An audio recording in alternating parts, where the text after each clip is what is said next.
Good morning, Hoover Math and Science Academy students and staff.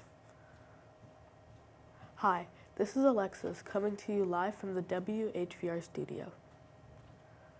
Today is Tuesday, September 10th, 2019. The weather today in Schaumburg will be 89 degrees with cloudy skies. Now please join us in saying our nation's pledge.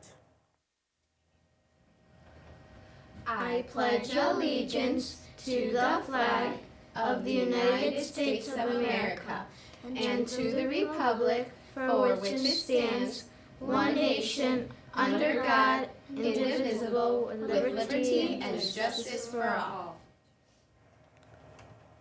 In sports, the Cubs won last night against the Padres with a score of 10-2.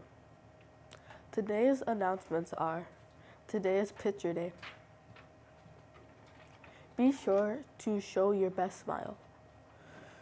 Attention 6th graders, don't forget to turn in your Model 1 permission form. And now a message from Miss Young. Good morning, Hoover. I just have two quick announcements for you today.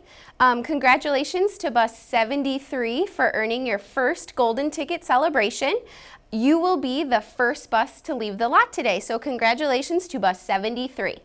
The second announcement is there was a lunchbox left on Bus 78. So if you are missing your lunchbox, please go to the office where you can retrieve it. And don't forget, together we are champions. Thank you, Miss Young. Have a terrific Taco Tuesday.